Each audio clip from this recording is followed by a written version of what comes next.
Now, let me move further to a very, very important phenomena called as mutarotation. ठीक, ये बहुत important phenomena है म्यूटारोटेशन. After this hemiacetal structure, we came to know that is there are two type of glucose.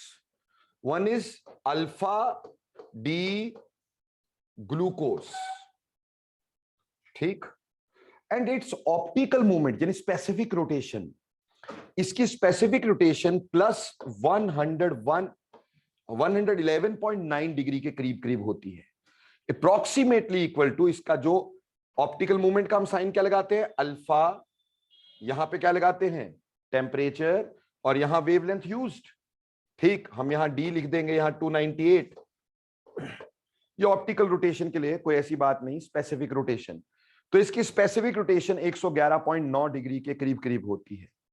और वहीं पर beta D glucose जो होता है, बीटा डी ग्लूकोज जो होता है, अगर मैं उसकी ऑप्टिकल मूवमेंट की बात करूं तो बीटा डी ग्लूकोज की ऑप्टिकल मूवमेंट जो होती है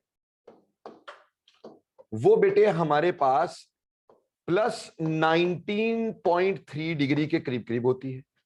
कितनी होती है, प्लस 19.3 डिग्री के करीब करीब होती है. समझ में आई. अब क्या होता क्या है कि जब हमने ग्लूकोज एक्चुअली पाया तो जब उसकी ऑप्टिकल रोटेशन चेक की गई वो neither this nor this. It was found that जब भी इसको हम देखते हैं तो ग्लूकोज की ऑप्टिकल मूवमेंट जो आती है, ठीक, वो एक्चुअली आती है plus 52.4 degree. It was neither this nor this.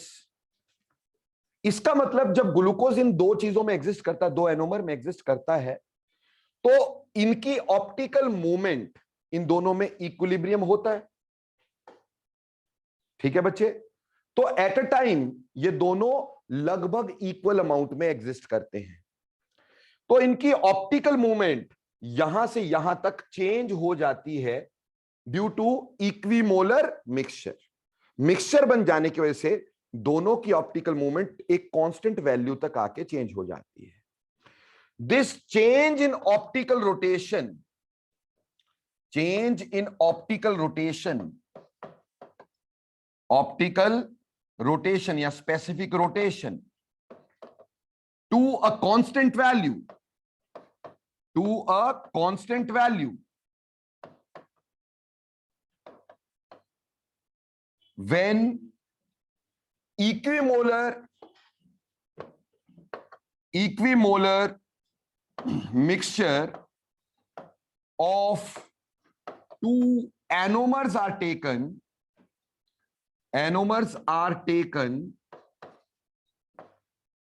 is called as mutarotation. So what do you mean by mutarotation? बेटा म्यूटारोटेशन जो होता है, किसी भी मॉलिक्यूल की ऑप्टिकल रोटेशन का चेंज होना टिल अ कांस्टेंट वैल्यू जब उसको एक इक्विमोलर मिक्सचर में रखा जाए. ठीक. सो ये जो अल्फा डी ग्लूकोज है इसकी ऑप्टिकल मोमेंट इतनी होनी चाहिए थी और इसकी इतनी होनी चाहिए थी, पर जब इनको इक्विमोलर मिक्सचर में, क्योंकि जब भी बनेंगे इक्विमोलर ही बनेंगे, जितने चांसेस OH के राइट होने के हैं उतने चांसेस OH के लेफ्ट होने के हैं.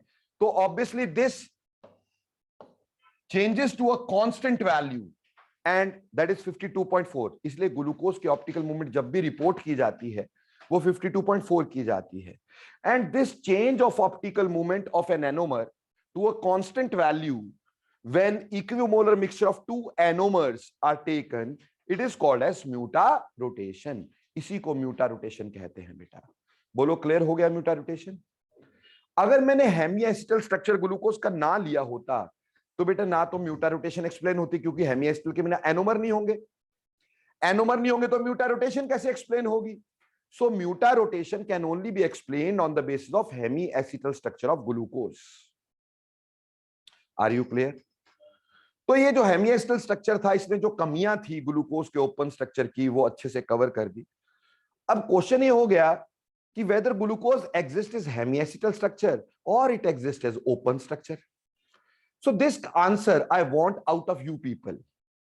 Go through your books and tell me whether glucose exists as open structure, whether it exists in cyclic structure, whether it exists in both simultaneously, whether it exists in one form in any condition, another form in any condition. तुमने मुझे answer देना है, otherwise तो तुम पढ़ते नहीं हो। ठीक, वो मैंने देख ही लिया कि अगर अल्कोहल की, एल्डिहाइड की ऑक्सीडेशन से अल्कोहल बनता हो, कीटोन बनते हो, तो फिर तो पढ़ाई बहुत अच्छी हो रही है। ठीक, तो भैया अगली बार मैं आपसे पूछूंगा कि ये जो दो चीजें हैं हमारे पास, open structure of glucose and hemiacetal structure of glucose, ये दोनों स्ट्रक्चर जो ग्लूकोज के हैं क्या साइमल्टेनियसली एग्जिस्ट करते हैं, या किसी टाइम पे कोई एग्जिस्ट करता है, किसी टाइम पे कोई एग्जिस्ट करता है, या इनमें से कोई एक ही एग्जिस्ट करता है? ठीक, ये आपसे मैं जानना चाहूंगा। Go through this topic from your NCERT, ठीक, और any other reference book you take. Clear? तो ये ग्लूकोज के स्ट्रक्चर को हमने प्रूव किया, ग्लूकोज के हर रिएक्शन को आपको बताया गया, उसको प्रूव किया गया कि रिएक्शन कैसे होता है। क्लियर? और ग्लूकोज के स्ट्रक्चर के बारे में सारा बता दिया। अब हम चलते एक दूसरे मोनोसेक्राइड की तरफ। एक दूसरा मोनोसेक्राइड फ्रक्टोज। ठीक, अगले लेक्चर में कर रहा हूं,